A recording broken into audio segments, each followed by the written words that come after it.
these other people practice. People like Murtaza Hussain, right? And the kind of identity politics that I certainly read in the background of your piece, and then I hear in the background. Where do I practice identity politics? Well, it's your whole. I'm opposed to identity politics. Well, no, but liberal. But it's your whole beef against Majid as not being sufficiently rooted in the community. That's a basic proposition. If you want to change a community, if you want to influence change, you have to be seen as legitimately rooted within that community. Okay, well, go back to Malcolm X or Martin Luther King. These people would not have influenced change if they were seen as outsiders. This is a fundamental political principle. Yeah, but that is also a problem with the state of the community. It's a problem that's to see everything through the lens of politics, and identity politics, even worse, is a problem when you're talking about, for instance, the Charlie Hebdo. It's entirely legitimate for Muslims to feel like Majid Nawaz is not one of them because he is taking money from right wingers. Well, let's get to that because that's not true. But first of all, okay, it's not legitimate because think about what you're saying about Majid's story, right? First of all, he wasn't an Islamist, he wasn't a jihadist, but he was an Islamist. He had a Muslim family, which he lost when he lost his Islamism, right? So he had a hijabi wife, he had a son with her. They're both estranged from him because of Islamist ideology, right? He runs an organization that is staffed mostly by Muslims. They also have Muslim families.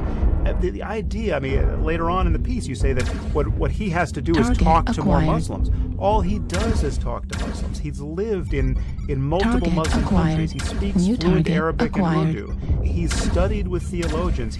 To say that he's not rooted in the community is crazy. Now, I understand he's not perceived as being rooted in the community for those reasons. And he's not perceived because he's buddying up to right wingers of the identity. That delegitimizes him. Look, he's a political reformer, and so we should understand the basic equations that determine political success. I want to get to your actual statements about him in the piece, but okay. So I want to respond to a quick. Look, I agree with you. The minorities within the minorities must be protected.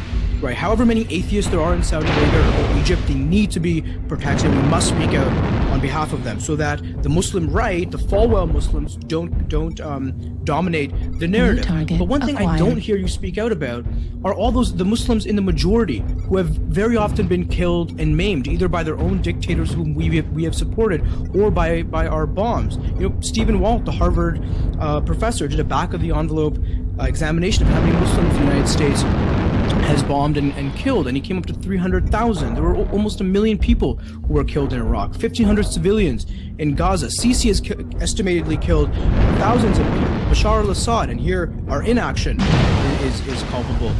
800,000 people. I don't see you criticizing or lamenting the deaths of those people. It makes me wonder, does your heart turn for their lives or not?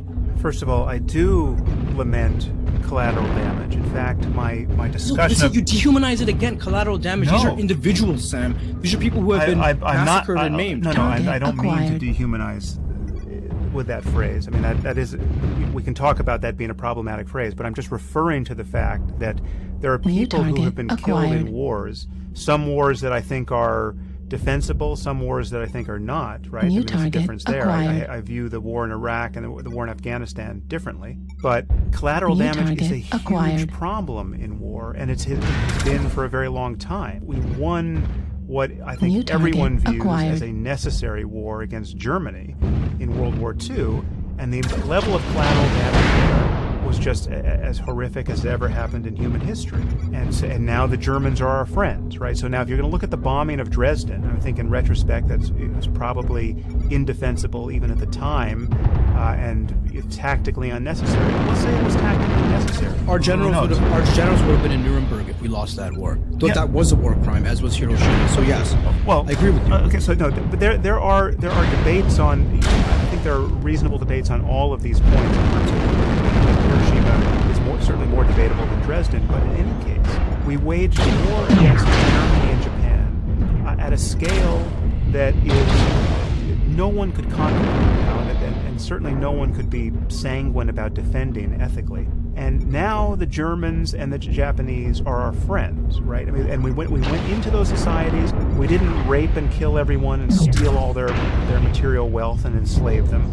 No, we went in and rebuilt their societies with them, and now they are our allies. And that is the world. And there's two things to realize about that. One is that we're building something intentions in waging that war. Our intention was not world conquest. We weren't trying to execute a genocide against Germans and Japanese. And there really is no moral equivalence to the two sides in that war. When you ask what the Germans would have done if they had conquered the world, or the Japanese if they had conquered the world, we would have a very different world we're doing now. And so even the analogy you drew to Nuremberg there was false. Yeah, okay, well, look, intentions in foreign policy are actually the most useful and the most irrelevant to analyze an ethical, and the reason why is because you can have great intentions and you can kill 1 million people, and you can have awful intentions, and it doesn't often turn on the weapon. So yes, World War II is in some cases not a useful analogy today because all the norms and laws that we've developed internationally since then were a response to that brutality, and we don't want to go back to what it was like bombing Dresden or dropping a nuclear bomb in Hiroshima and Nagasaki. But the deeper issue, there's no way around the deeper issue, which is to wage any kind of war, even a necessary war, that runs the risk of collateral damage. These numbers are huge, Sam. Yes, but the most sophisticated militaries. No, but okay, some of these numbers are some of that data is highly politicized, and I don't know what the numbers are in certain cases, because, for instance, the U.S. is getting blamed in many of those tallies. The Pentagon numbers are actually conservative. If you look at what other impartial investigators look at the casualties in the Iraq War, what you call collateral damage, and just dismiss as if these bodies did not exist. Okay, look, again, you've just wandered into a totally uncharitable and disingenuous reading of what I said.